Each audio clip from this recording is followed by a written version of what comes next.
Hey guys, Vincent is one of those people who genuinely lives in Web3.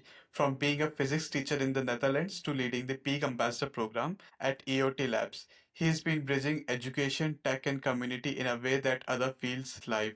Constantly testing new apps and supporting real world DePIN use case in the Peak ecosystem. If you're wondering what community led adoption actually looks like, Vincent is probably building it. What are you working on these days that really gets you fired up? Thank you so much for having me on. And yeah, let's start from the beginning, right? I was teaching in Holland during the times where the COVID was rampant, and eventually the Dutch education system, it didn't shut down, but it moved to a online space. So I had a sort of like a built small office at home, and I was teaching classes from the morning to like the afternoon, but there was no mandate for the students to have their camera on or their microphone on. So yeah, if I would have been 14 and I would be sitting in an online class and I didn't have my camera or mic on, then I wouldn't do anything either. Most of my students were not doing anything, so it was a bit boring. And then I knew that from very long time ago, it's like 2014, 2015, I was already interested in crypto, but I started educating and I forgot all about it. And then during those years where I had to teach from home and it was a bit boring from my side as well, yeah, I started learning about crypto again, and eventually I joined a ambassador program, and then started leading an ambassador program. And eventually, I got more and more responsibilities on that, and would start taking more and more of my time. And then I also had the opportunity to travel for that job. But traveling and being a educator, those don't really mix well because you have the standard classes, you have to be there. If you're missing, then the children get upset, and it's a bit difficult. So I think right before the summer break in, what was this, 2022 probably, yeah.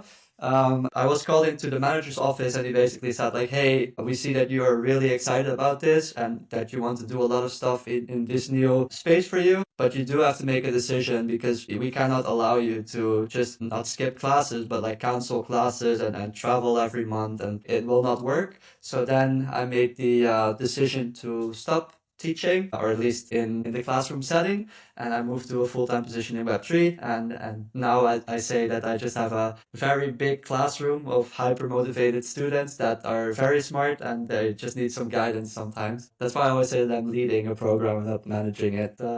It's a small difference, but that's what I do now at Peak, the ambassador program. Yeah.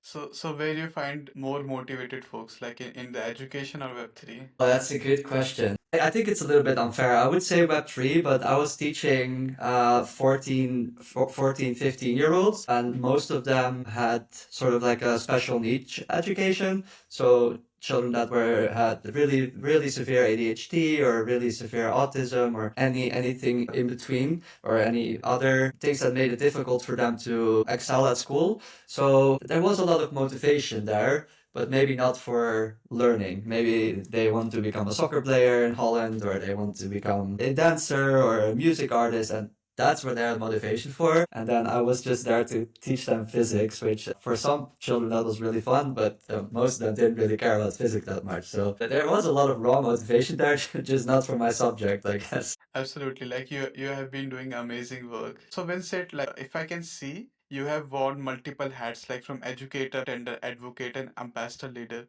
Really curious, which one taught you the most about working with people? I think the teaching one, just because I had a lot of classes about people and about how to deal with people, how to deal with the differences between people. As you can imagine, just those two examples that I gave before, right? If I had one student that had severe ADHD and one student that was severely autistic, then you're teaching them the same thing. You cannot have one approach, right? Because then it won't work. So in school, we got to had a lot of like experiences and a lot of tests and a lot of just hands-on practice of how to deal with different kinds of people in a classroom. Now in Web3, you also have this where you have a lot of different people with a lot of different interests and a lot of different motivations or different incentives that you can put on. And one thing that I did take from my teaching is that I tried to see how everyone is different, and then how can I adjust my program, or how can I adjust my form of communication with each different ambassador in my case, but I could imagine if I was running the other program before and I had maybe a lot of teams that I was leading, how to deal with those people, how to deal with those differences. I think that's one of the skills that I took from teaching that I still apply to this day. From teaching, I've learned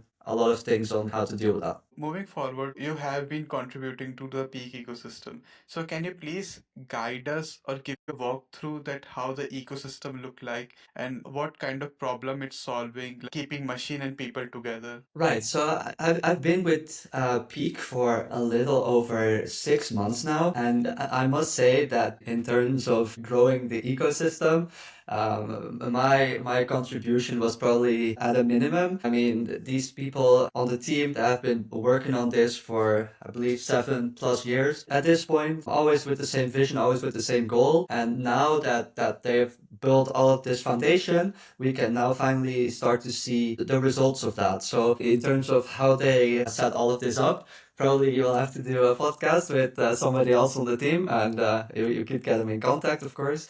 But in terms of what I see in the ecosystem growth is that the founders that are building these decentralized infrastructure networks that are launching on Peak and are building on Peak, they see a problem that is only solvable if you have a very large amount of people that are engaging with the project and working together with Peak and building these decentralized infrastructure networks, and especially the physical infrastructure. They start to be able to tackle those challenges. And maybe we can talk about this later, but I have two of them, two projects that are building on Peak that I think would be very interesting for your listeners to get to know, and that I can also tell you a little bit about. So could talk about those later if you want. Large number of people within the ecosystem is what required at the current stage so that the Web3 or at least the project can scale. So can you bring more light to this? Like how you are planning to bring more people into the Peak ecosystem and how you are gonna engage them or letting them become the contributor in the coming future? Yeah, so that's a great question. I'm not sure how much information your listeners will already have, but I will just give you a very short overview of something that we have done in the past couple of months. And that is a community growth campaign called the Get Real campaign, where we showcase a lot of these individual projects in one portal so that people can see challenges that they can do, sort of in a way like a Duolingo, where you have a daily challenge or a weekly challenge or get a certain amount of points in this application and have a certain amount of measurements in the other application. And then those people can, therefore, if they join this campaign, get introduced to each of these projects, start engaging with them. And then at the end of the month, well, I guess continuously, but the points that they earn from those applications, they count up to a global leaderboard. So then the people that are power users in each and every single one of those DePINs, they will win the campaign, and there's a very large amount of the Peak tokens that they can win. So it's a good way to sort of say, hey, if you join this program without any costs associated with it, you could win these prizes. So there's a monetary incentive there. But then when they start to join and they see, oh, what are these DPINs? What are these projects? How do I earn those points? So you have to install the application, or maybe you have to buy a device. So you kind of, and this campaign will be running for the next year. So people that have to engage with these things daily to sort of win the campaign eventually, they will start building these habits. They will become power users in those DPINs.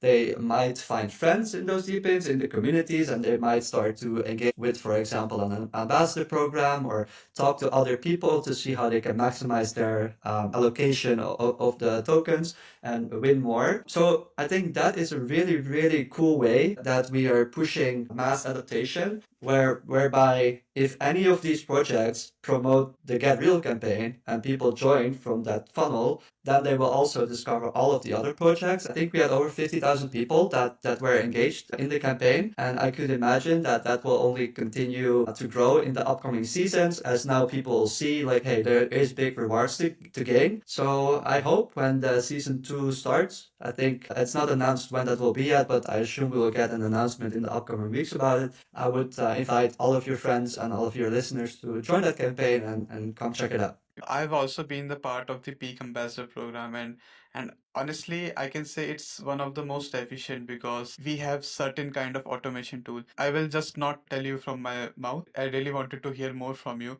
like how it's different from typical shell to earn setup as we see in crypto. Yeah, and by shield to earn, what do you mean exactly? Like you make a post and you get tokens or something like this? Yeah, like in Web3, usually what we have seen is like project usually like publicly they announce that you will get to earn some token while posting something on Twitter, while like even though the post is doesn't have that kind of quality.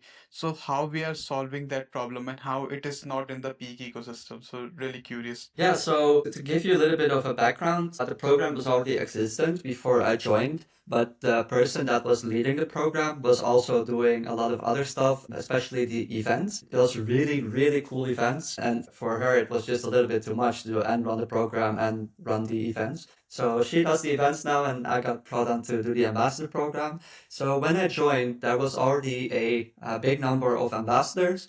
I think in total I've only onboarded maybe like 20 new people. So that was already a big group, and I think we are about 70 total now. So there was already a group like 50 people, and they were all onboarded, I believe, between the end of 2023 and the start of 2024. So I was already very lucky when I joined that there was already a group that was active for almost 8 months, 9 months, that were already doing a lot of cool stuff. Then when I joined, I made some changes, especially in the way that people report their contributions so that it was more standardized, so I could compare each contribution easily to each other. And then I could also adequately give them a fair, I hope it's fair, a reward that is as fair as possible. So people that do more or do better quality get a little bit more, and people that maybe do a little bit less. That went on for a couple of months. And then I started looking into how can I make the budget very predictable and how can I report this to the leadership team, what the ambassadors are doing. And now each ambassador has a personalized ambassador agreement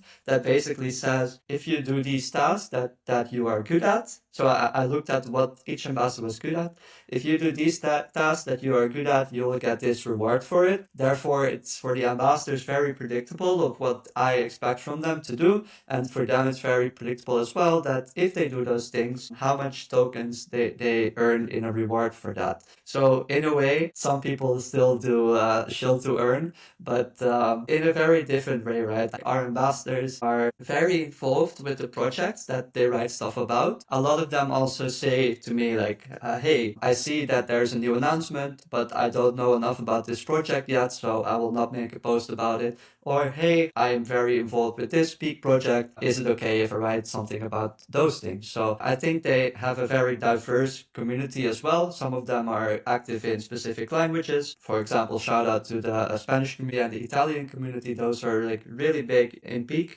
So that's really cool to see. And then, yeah, they also don't just make content. Some of them do some business development work at in-person events. Some of them do translation so that people can read about Peaq and the announcements in their native language. And a lot of them also help out as sort of volunteer moderators. I wouldn't call it super moderators, but they help out in the Discord to answer questions and also in their regional channels. So in the Peak Discord, language has their own channel, or sorry, each country has their own channel. And if we have an ambassador that speaks those languages and they can help out people in their local languages, this sometimes goes a little bit undetected because obviously people don't check out each language channel. But I can give a shout out to the Vietnamese group. They are doing a really, really good job at forming their community in their native language. I think it's like over 3,000 messages a month, which is almost more active than all of the other channels. So it's really cool to see.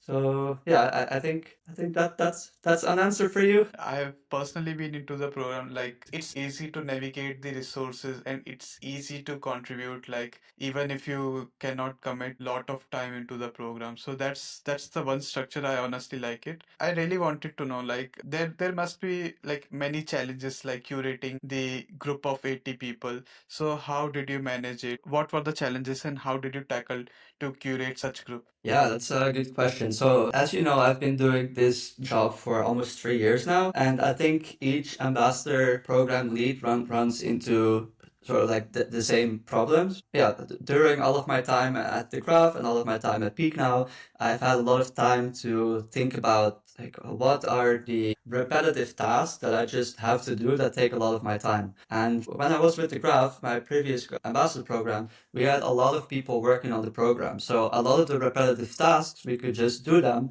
because we had enough manpower and enough capacity to do them manually. Now I'm running the program alone by myself. So for a lot of the tasks that I need to do, I don't have the manpower anymore. For example, the reviews on the initial ambassador application. So when people fill out the ambassador application form, they get in my inbox and then I have to review them. That used to take maybe 15 to 30 minutes, but now I expect I get like 5,000 applications a year. So then I have to spend 2,500 hours a year on reviewing applications when I should spend that time on doing other stuff like helping the ambassadors or promoting the stuff that they do. So a lot of these things, and that's one thing, the review of all of the things, the contributions that they do, that also takes a very long time. So a lot of these things I can in some way automate due to the apps that I use called ClickUp and Zapier getting better and better. So just the resources that I have there are way better than what I had 3 years ago. And then also the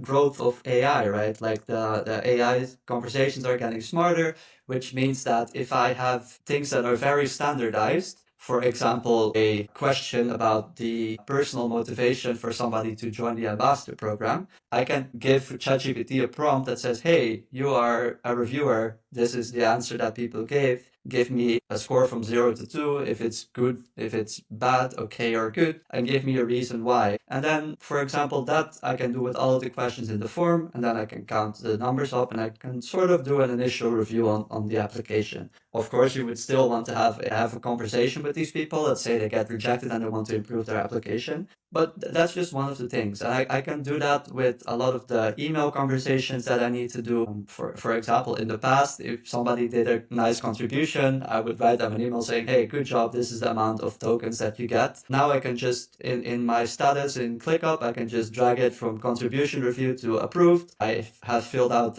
maybe a number or two, and then I can just, by moving it, it will automatically send people an email. So then I don't have to spend my time sending whatever, 2,000 emails each month. And a lot of these things are not very, I say, it's not very difficult to send one email. It doesn't take time to send one email. It doesn't take that much time to review one thing. But we're talking about scale, right? If I get 1,000 emails a day or a month, and I need to review 1,000 contributions a month and maybe 1,000 applications a month, yeah, then it's very nice if these things are automated. So now I did a calculation recently that if I received about 3,500 applications for the ambassador program, now let's say in the past I would spend half an hour working on this, and you count that up by the amount of money that would take, and also with the operational costs and stuff, I think you would have tens of thousands of dollars of money, and also thousands of hours of time that are used in this. And now I can just basically have the results instant, and it costs me $120 a month to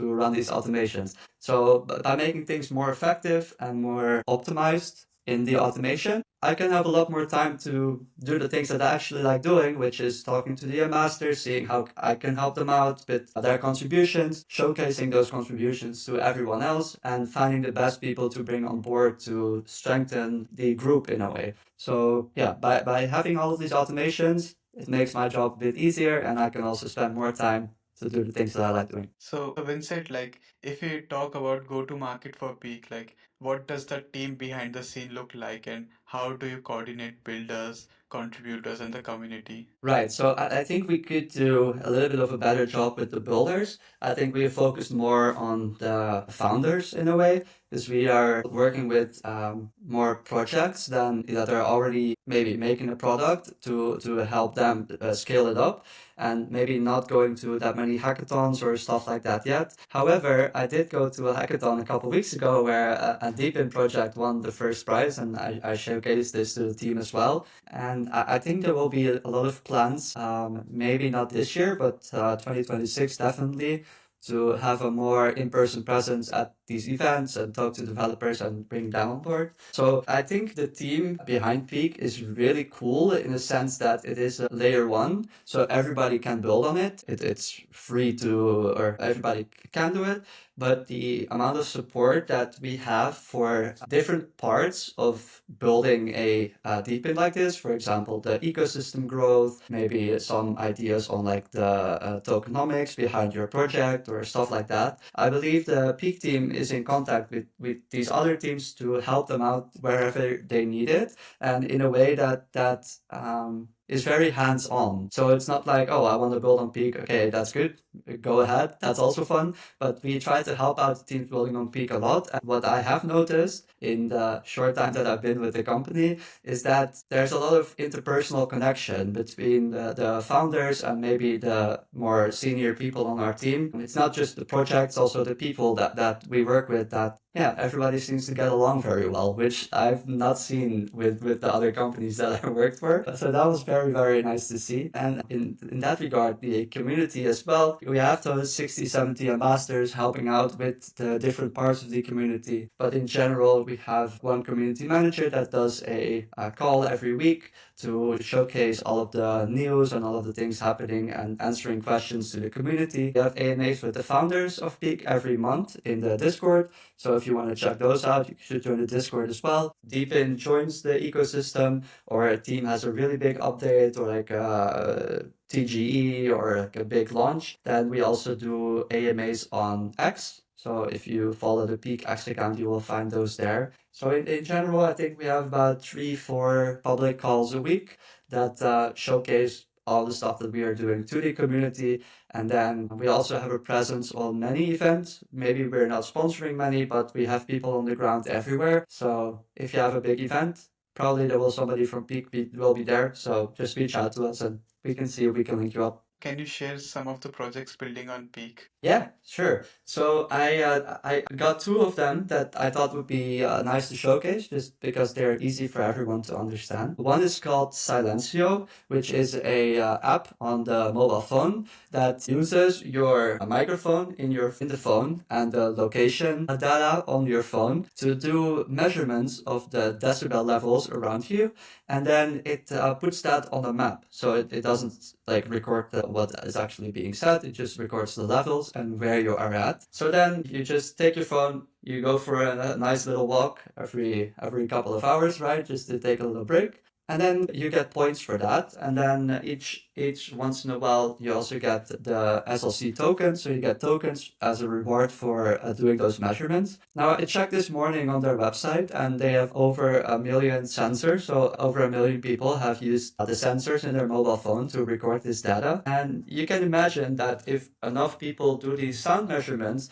that you can sort of make a worldwide sound map where you can sort of see which areas of the world are very loud, or even in the city, right? Because it's super localized. So I can check on my phone right now in the area around me where there has been recorded a lot of sound. I can see at venues what the sound levels will be. And so you have a very, sort of like an intense worldwide map of the sound levels. And this can then be used, for example, if you want to book a hotel, you can see, hey, that area is very noisy. Maybe I don't want that one. Or if you want to do some chill work in the park, you can see in the parks as well where it's like the quietest place, and then you can go there. So I think that is a really cool one for people to understand. And then the second one is called the SkyX, which is I have the device here actually. It's a worldwide level map of weather stations. So you have a very tiny weather station that you can put outside of your house, and then it will record a couple of things. I think it does the temperature, the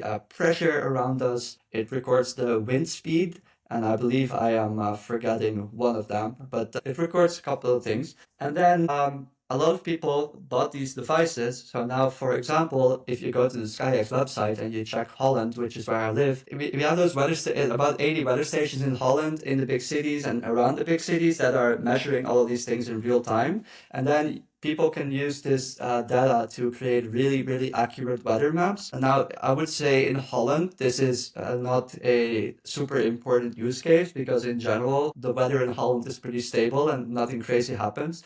But you can imagine that if you are a farmer or if you're in a country where maybe the weather is a bit more unpredictable, then the weather stations that are owned by the government or by big organizations may not be in your area or may not give the data in real time. And if you have a lot of these devices everywhere in all of the small towns and in all of the areas where there may be no other weather stations, you can protect and save a lot of people from natural disasters. So I know that SkyX is now also working with some other projects in the Peaq ecosystem that, for example, predict earthquakes, so that we can get like a whole sort of like emergency weather database that can save a lot of lives. So I think that's a really easy one to understand, but also a really important one to highlight and grow, hopefully. So you can always predict these natural disasters without the help of intergovernmental relationships, is it? Yeah, I mean, these devices, they cost around 200, I believe, maybe a little bit less at this point. And then you just put them there with the Can solar you show me panel. the device?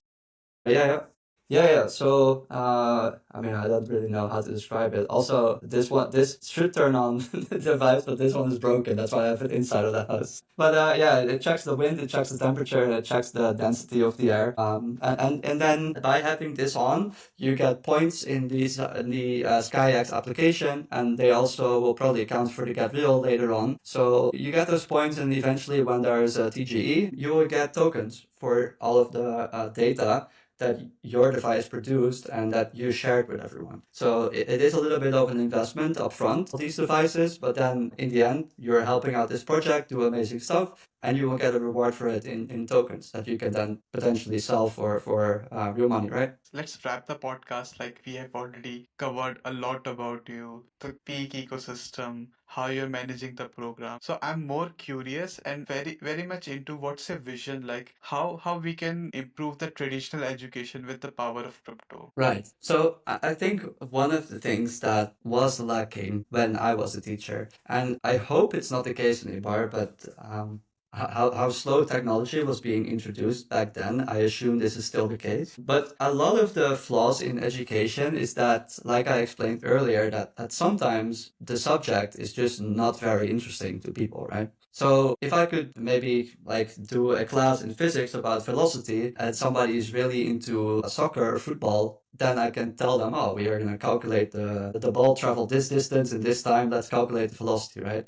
But maybe somebody else hates soccer and they really like basketball. So then I would like to give that same example in basketball, and then I could do the same calculation, but it will be interesting for people, right? Or maybe somebody is really into whatever racing, the F1 racing, like the car travel this and this time. By having those little personalizations, it makes the whole class and the whole experience for this student so much easier. And I think with the improvement of AI, this is really possible. Like I could have, say, in ChatGPT, write a story about this with all of these topics that the students are into, and then have an AI, maybe like a text to what is it called, text to video translator, or I don't know how this is called, that sort of has like a digital teacher. They can also make the voice and the looks of the teacher to something that this student likes, so that they can pick the character themselves. And then you can have all of these personalized sort of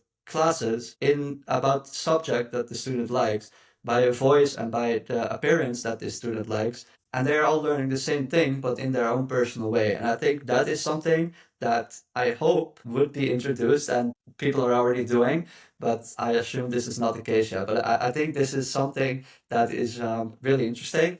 Then how can you connect that to Web3 or blockchain? I guess you could run these AI models on something like a Across network or something like this, but you could also do the tests and stuff online in the database where, yeah, they can do the test, they can answer in the database, it could be reviewed by ChatGPT, and you could sort of have that automation where not only the class itself is personalized in a way that I described before, but also the speed in which they finish the class, right? Let's say I am really good at German class and you are really good at physics, then maybe the physics questions that you get should be a little bit more advanced and the German questions that I get should be a little bit more advanced. So you could also sort of train models on that to do that personalization in the speed in which the student follows a course or the difficulty that the course ends at. I think those are all things that intuitively as a teacher you would already do, but it would be very difficult to have 30 children in every classroom